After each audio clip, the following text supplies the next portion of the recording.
Brian, What's up, Josh? what's going on, dog?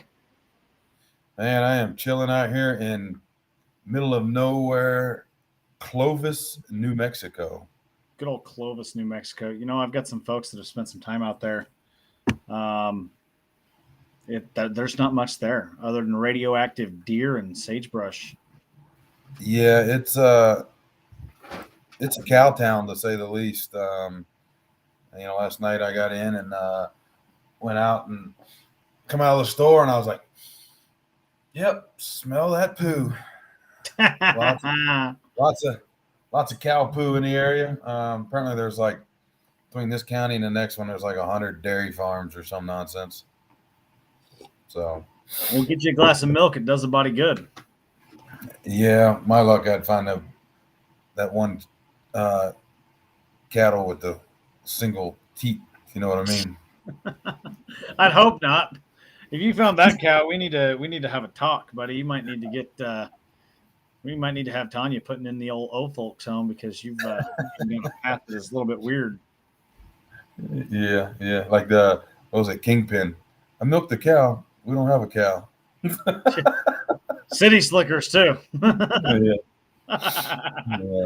Oh man, good stuff, dude. Good stuff. So New Mexico, man, you're gonna be a travel man next week. I'm gonna be meeting you down in North Carolina for a couple days, and then we're gonna be rolling right up into Indianapolis.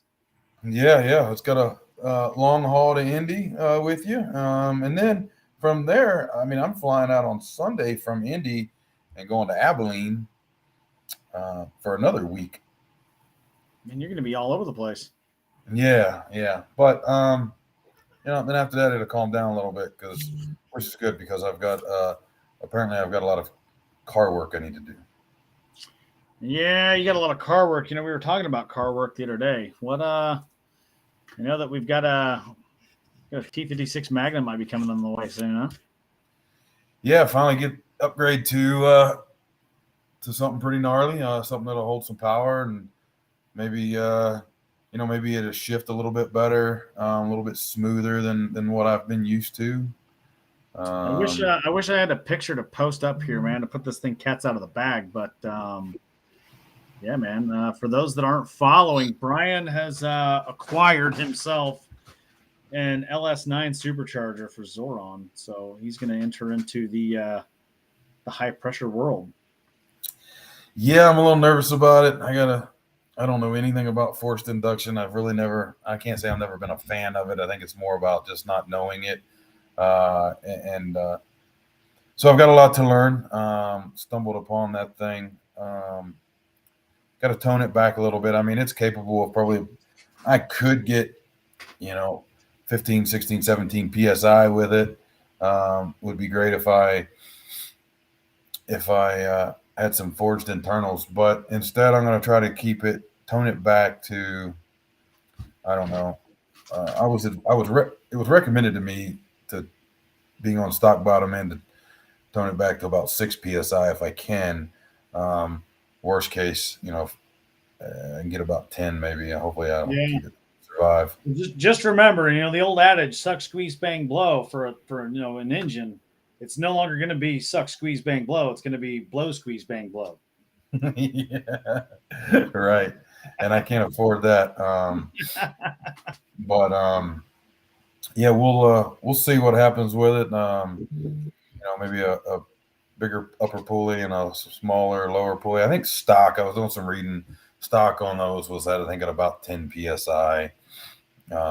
Somebody told me about you can get like a blow off valve type deal to where when it reaches a certain psi, it just blows the rest of it off.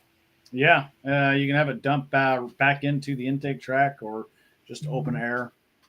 Yeah, so it might be something I look into and see because the last thing I want to do is grenade the motor. Yeah, man, you keep it down there. 6 psi is going to make a huge difference.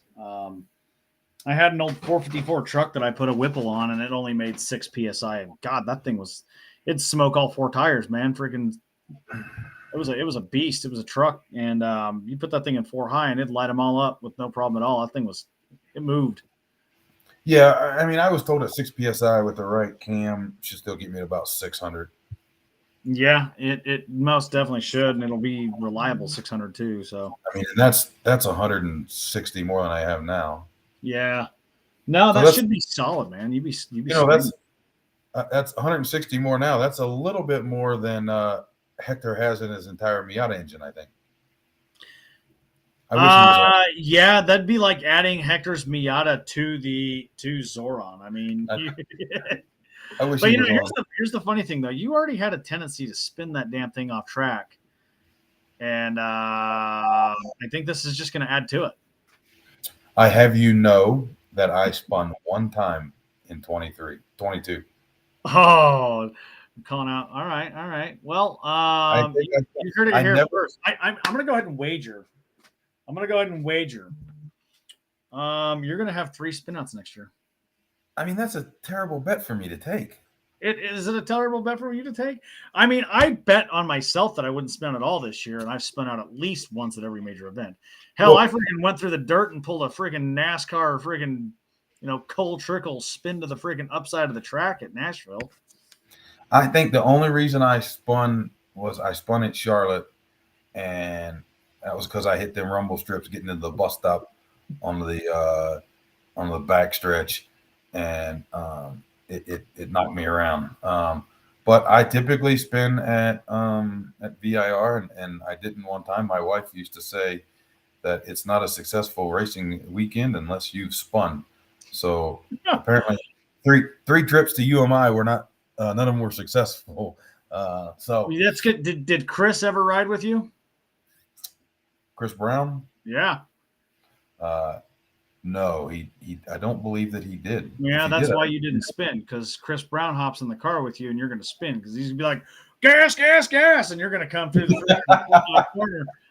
And you're not going to be a corn dog anymore. You're going to be a freaking spaghetti noodle. yeah. So, yeah, we'll see. We'll see how that acts. Like anything with this, with the car community. It's funny. I teach project management classes, and I was using this example today, and it was like I was talking about how changing your scope of your project can have a drastic effect, depending on what you do, can have a drastic effect on your cost and your schedule. These are 3 baselines of project management. So I said that's funny that I mentioned that because I kind of changing the scope of my car, and now it's changing my budget. I went from just upgrading rotors or putting new rotors on, which was about $600, to I stumbled upon this thing, and now it's over $3,000 for a trans.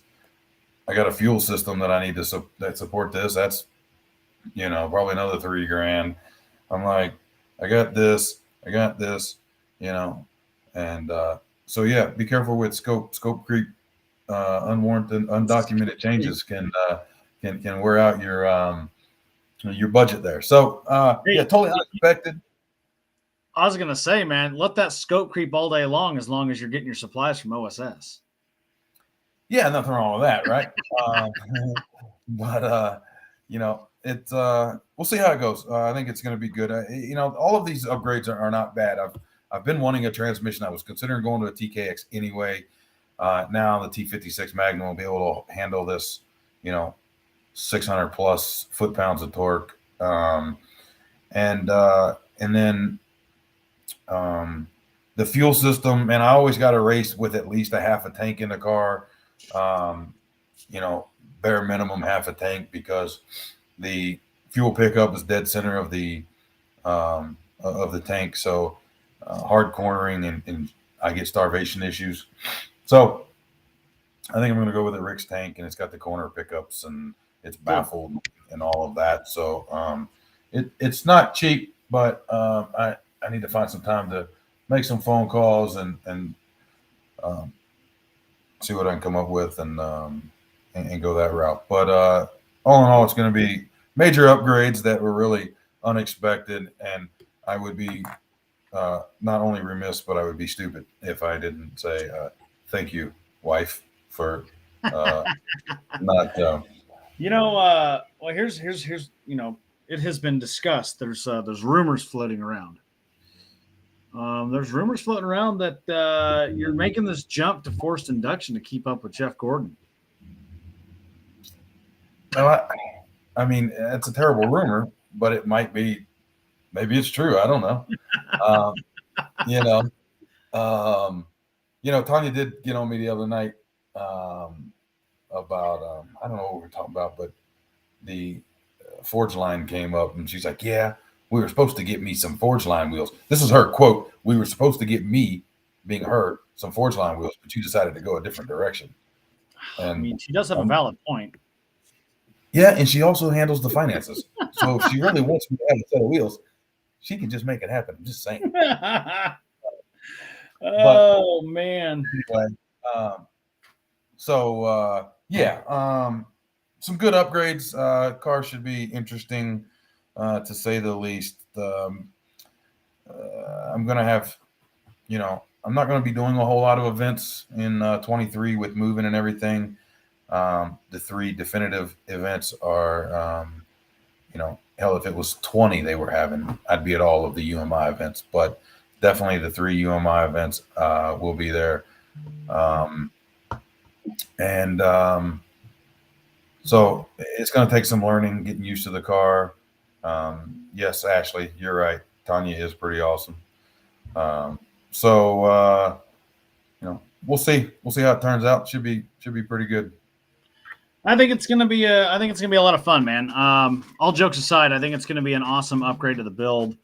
We've talked a little bit about what I've got planned for mine over the winter time, and I probably won't be seeing 160 horsepower more, but 50 would be in the realm of reasonable with another 1,000 RPMs, which is going to make the car feel totally different in and of itself. So it'll be a lot of fun to kind of see where it goes. Sean, what's going on, man? Good to have you on. Yeah, Sean, that's one of the things Josh and I were talking about before we come on live is, my issue now with the gearing is one of the reasons I was considering a transmission change. Well, I was considering actually a rear gear change too, but coming out of some of those tight corners in second gear at UMI is kind of tough for me. So I was changing gears a lot. And I probably won't have that issue anymore. Even with the same gearing, it should come out of the corner, a lot better. So. No, it's gonna be a totally different car, man. It will definitely take a little bit of a learning curve to kind of figure it all out and whatnot, but it's gonna be a lot of fun. Kind of brings us to the next point, man. So one of the things we want to talk about tonight was we're talking about building cars and stuff, and your Camaro is still an original Camaro.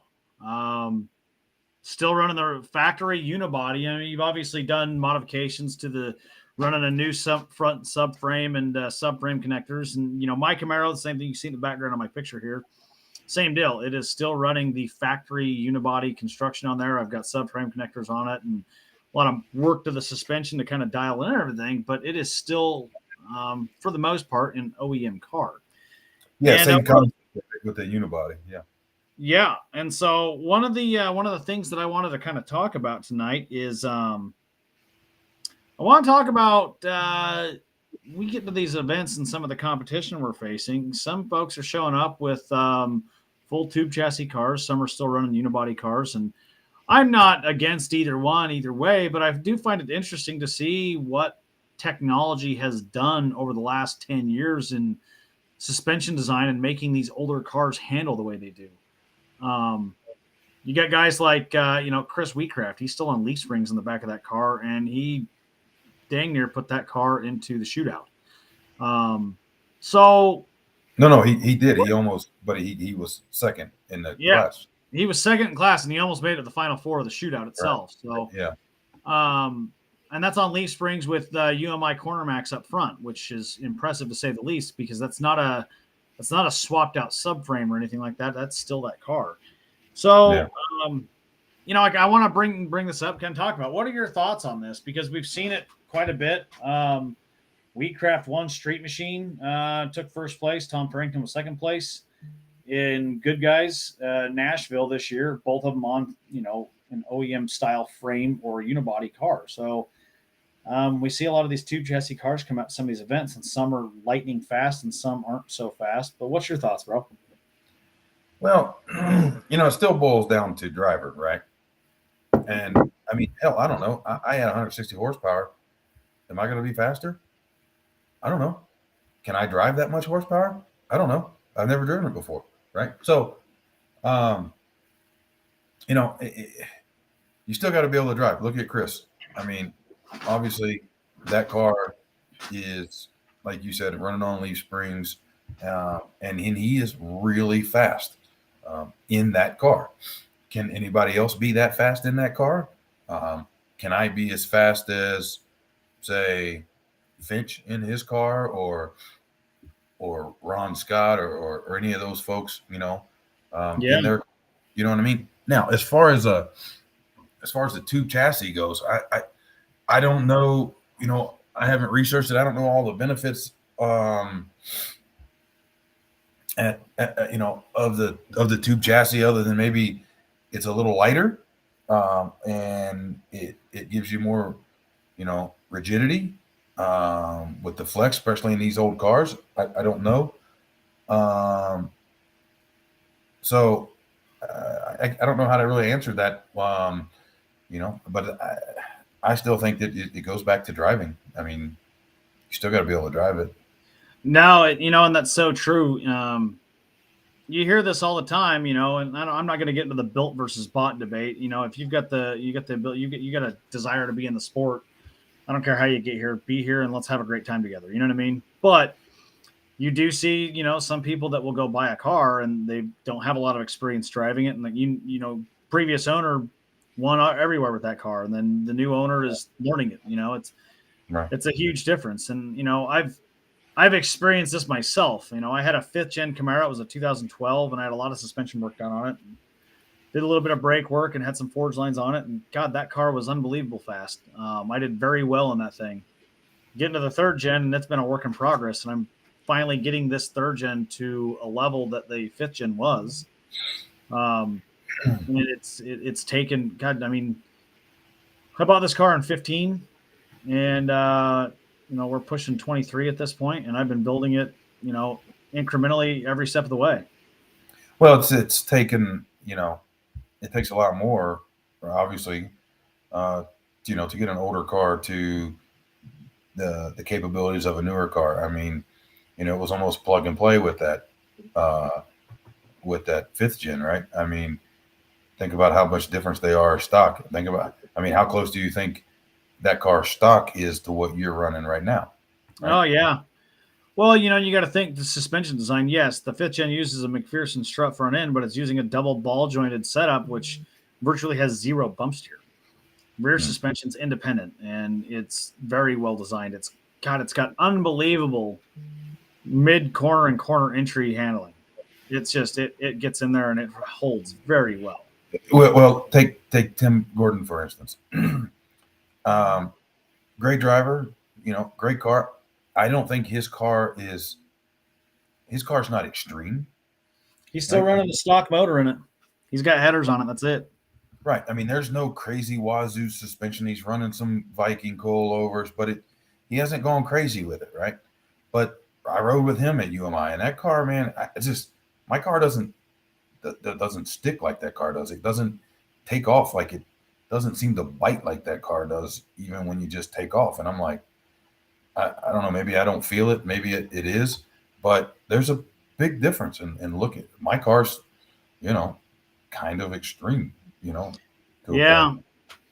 Well, and that's the thing too. You look at some of these older cars, man, and you think about, people forget how big of a difference ABS and traction control has on a car. And even if you're running a newer car with newer Vet, newer Camaro, newer Mustang, they have a track mode on those cars.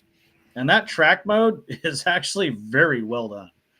And it makes a huge difference in helping keep that car under control. I remember on my 5th gen, there were so many times that I would go into a corner that I'm like, man, I am way too hot for this corner. And it would push a little bit, and that's it. Yeah. Something to be said for that. And it's not to take away from the driver in that car, because, I've drove Tim Gordon's car before. We traded out cars for a couple laps here at Clarksville Autocross back in July. and I was a second off pace from his times in his own car. So that just goes to show you, I'm not going to hop in his car and be instantly better because of ABS and traction control. He's learned his car and he does it very well. So I definitely don't want to take away. But those things do help as you learn that car. It can help you. It can help you take things a little bit hotter than you might have.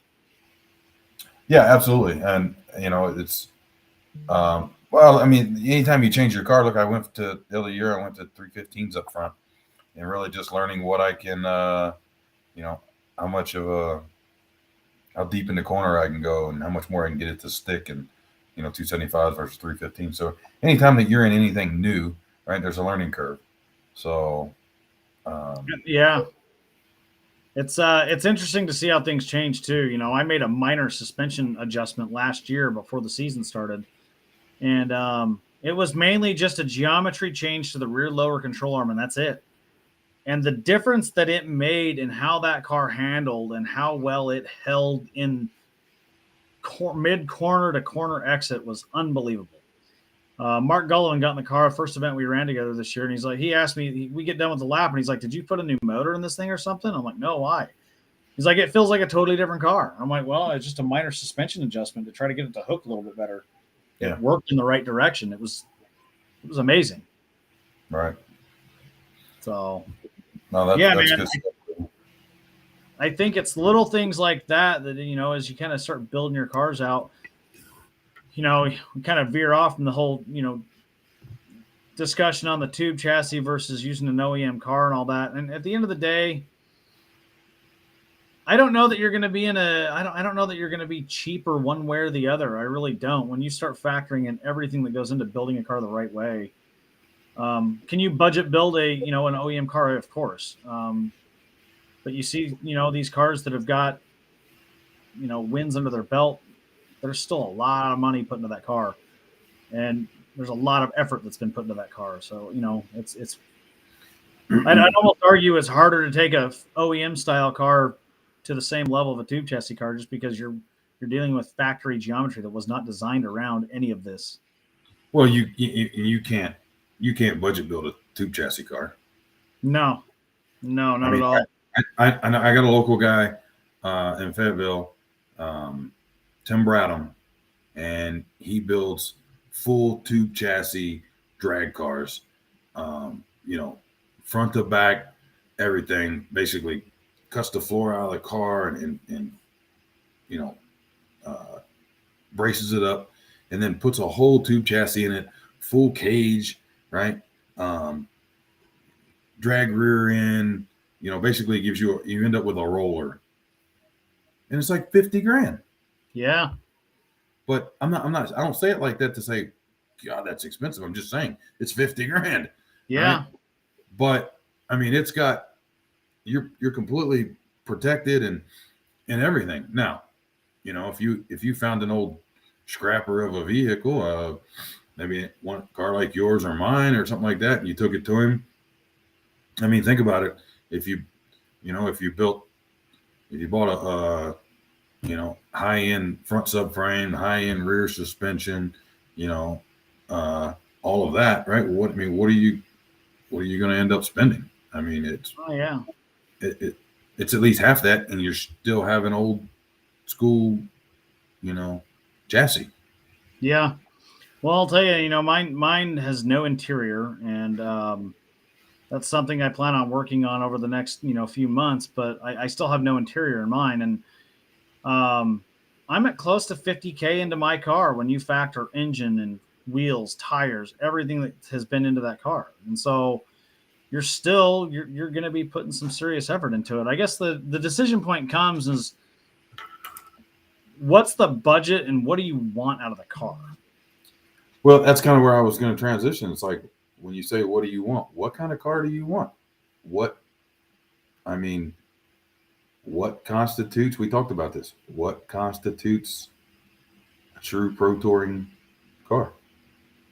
Yeah, and that's exactly it. Chris Reinhardt, if you're still watching, man, he would definitely tell you All Over Nova is the epitome of pro touring. Drive the thing 3,000 miles across country, put it on track, tear it up, get back in the car, and drive back home 3,000 miles across country.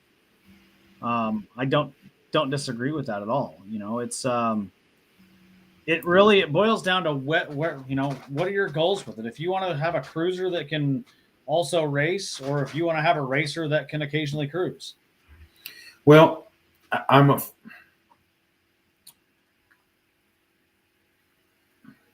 firm believer. Well, I don't know, and I guess that's not exactly true. I think it's difficult um, to have a good combination of the two. Yeah. And the reason I say that is, eh, yes, you can have a race car, right? I mean, you can have a nice cruiser, or you can build this nice cruiser that's got some horsepower and all of the goodies. But I think if you build it, like if you go radical with it to go racing, hard racing, especially if you're talking road racing, and you know, and even if you're just hardcore autocross, I mean, I think it's if you get too radical, it can make it difficult to drive on a street. Yeah. If your cam's too big, you get a small, like 9-inch twin or triple disc clutch, it can make it difficult to drive on the street. So, I think if you look at a lot of the people that are winning big time, a lot of these races, you got to ask yourself, how much are they driving their car on the street? Sure, they can, but how much are they? It's interesting. Chris Reiner just posted up. He made a comment on my personal page, and he said car to win 6 figures. Oh, I that's a would, starting point. Yeah, I think that's 100% right, because you look at it, an engine that's going to last. You can't cheap out on it, because you're going to be, I'll put it this way: if you want to win, you're going to have to drive that car enough to get good at driving that car, and that's going to take an engine that's going to last the year. And you're looking 25, 30 events to potentially, that's going to go into that thing, and right. That's a lot of miles. Yeah, I mean, we've got some folks. I'm not going to drop names, but I know people that have recently spent, north of 30 grand on an engine that's capable of putting the horsepower down, and in an old car like that. So I mean, there's 30 right off the bat. You ain't even bought the car yet. Yeah. You But know what now, I mean? one thing I want to, we get to start talking about how expensive it can be to build a winning car for some of these events. Back down a little bit. I want to tone it back down because we run Clarksville Autocross, and Clarksville Autocross is designed around the beginner showing up and driving. And so we're talking at one extreme of hey, we're going to go race against the biggest and best names in the industry that could have been driving for a professional race team in some capacity. And we're going to switch gears to that, because just because that's one doesn't mean that if you want to race, you have to go to that extreme to race and be successful. No, not regionally, right back. Yeah, I was just going to say, though, regionally there are a lot of vehicles that are very competitive without getting to that full, expensive high end build, and you can take that and you can run a lot of local events and be very successful locally, and even so much as to get out to like an SECA nationals level event where you're running in a class and you're able to have a great time. You're able to be competitive in a class. There's a lot of classes in the SECA for a reason. Right. You can get out there and run that kind of stuff. Are you going to race at the top of the charts in a run what you've run open event? Probably not. But I'll tell you this, though, you're going to be a very, very formidable driver. And, if you make that decision to step into one of those open events and you build a car for that, you're going to be ready for it, because you've been driving, within a confined class set of rules for a long time. Yeah. No, you can most definitely. I mean, you look at, I don't know, you look at, I haven't been to a lot of SCCA events, but if you look at some of these, I mean, they're not,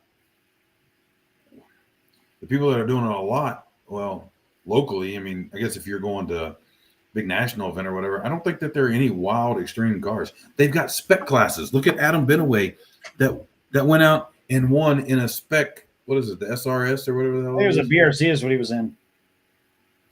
No, BRZ's the Subaru, right? Yeah, the Scion version was the FRS. Yeah, FRS. Same car though. Right. So FRS, right, and it's straight spec class. Yep. It's all stock. You buy a car and go race. Right? Yeah. And so no, you don't have to spend $100,000. When you get into that kind of money, that's when you're trying to convert old cars to be able to run like that, because it just takes so much more. Yeah. Right.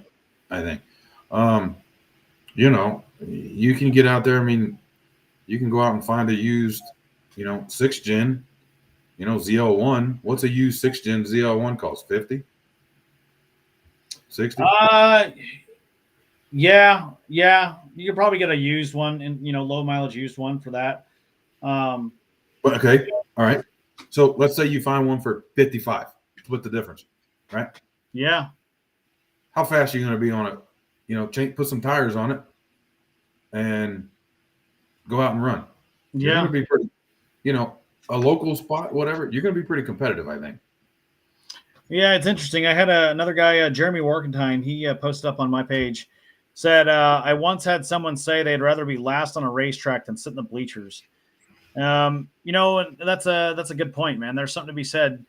And I've seen this quote float around. Usually it comes out about beginning to middle of the season every year, but every track you go to, whether you're at an autocross or whether you're, a circle track or whether you're at a drag strip, it doesn't matter what you're doing. There's someone in the stands that's looking up to you, wishing that they could be you behind the wheel of a car racing.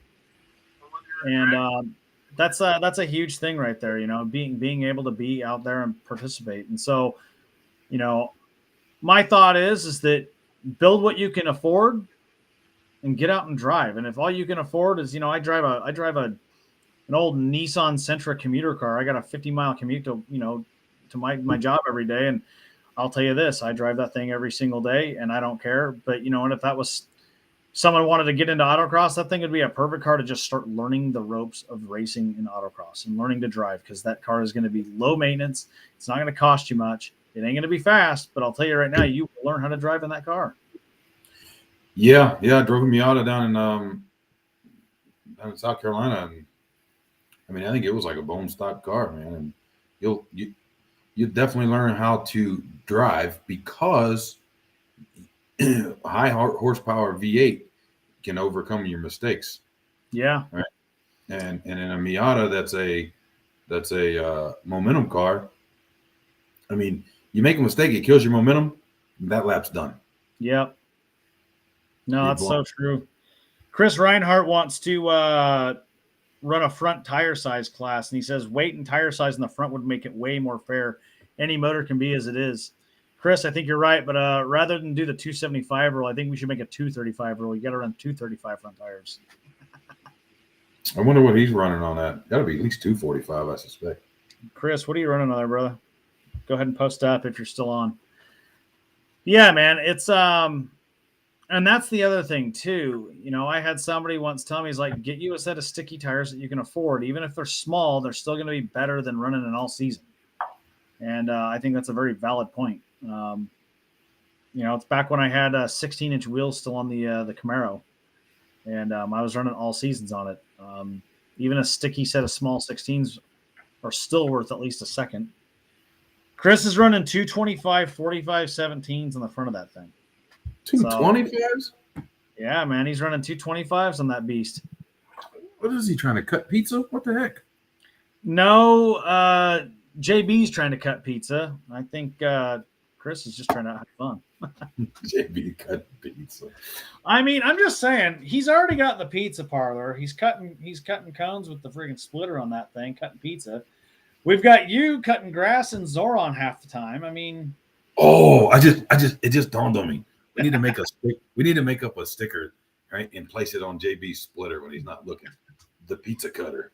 The pizza cutter. JB, you better look out, man. and then your car's getting modified next year. He's not on often. I hope he's on tonight. Yeah, I do too, man. You know what we need to do? We need to get him on here. You know what? That's a good idea. All right. Hey, if you're watching tonight, we're petitioning JB Boyer to get on here. So Everybody everyone flood his Facebook page with get on the SITREP with Brian and Josh. That's right. Everybody directly to his page. Hey, Yeah, I hear you're the next guest on a SITREP. Yeah, well, in fact, actually, that'd be perfect. You know what? I'll be down in North Carolina next week. We'll have him on. JB, it's done, man. We're gonna petition this. I'm gonna text him right now. Yeah, text him. We're gonna have to. You know what? I'm gonna go ahead and tag him in this real quick. At Joseph Boyer. Listen in at the 35-minute mark. Yeah. Oh man, that's too funny. Oh yeah. Now that'll be a great episode. Heck yeah. Oh man, there we go. But yeah, man. So I think what it boils down to is that there is no wrong way to build your car. If you want to tube chassis it, then tube chassis it. If you want to, take an old Camaro like mine or yours and use what's available in the market. I'm running UMI all the way around on mine. You've got Heights on yours. Detroit Speeds out there, Ride Tech. I mean, you can name 500 different, throw a stone and hit a company that makes suspension parts for these cars, and you can build it how you want to, and go that route, and if that's not you and you want to run in a class against people of equal car where it's all driver and you take the car out of it, then do it. The SEC is an awesome place for that. We run our Clarksville Autocross stuff, but one thing that we always make sure to pay attention to is the local, the regional schedule, because we definitely don't want to step on anyone's toes. And I think the SCCA is a great place to go and learn how to drive and be amongst a very competitive atmosphere. I don't disagree with that. So yeah, man. Well, right on, dude. Well, I think we've met our mark for this week. I think the goal is we got to get JB on. So again, if you're watching, everyone go to JB's page and tell him that you heard he's going to be on SITREP for December. What is that? December 5th? December 5th, SITREP. So that should be fun. Everyone get in there and let him know. We're gonna work on getting him over here. And look, everybody loves him from JB, right? Everybody. Loves him from JB. And everybody loves him from Showtime. If we market this right, we could hit record numbers for the. I think we could. I think we could get record numbers, and I think JB, you could be the linchpin to record numbers. Right now, Chad Reynolds has got our record set for us. I think we had like 22 people at one point in time. And if we tell that to JB, he'll petition people to watch because he's going to want to beat Chad. There's no doubt about it. And you know what's great about this is that I already talked to Chad. Chad's going to be on the following week on the, the 11th? Yeah. 12th. Chad's going to be on the 12th when we've got Matt Burney with us on that particular episode. So I think we've got to get this. We're going to build this competition up. Chad, if you're watching, JB's going to try to beat you. We're going to set this thing up, man. It's going to be like a boxing ring of two of the most awesome personalities in this industry. So yeah, that should be pretty good. He'll get on. I just got to. Who knows what he's doing? He's probably in the garage working on the car. Well, if he's in the garage working on the car, he can set up a camera and squawk his box. Oh, he would think. I'm talking about right now. He's not answering. Oh, so. yeah. I should call him on speakerphone, see if he answers. You know what? Actually, do it real quick. We might as well. Hey, Chris, you're right, man. Build it to have fun. No, you're definitely welcome, man. And I think your car is the epitome of having fun. The All Over Nova is just exactly that. It is a blast. JB, let's see if he answers.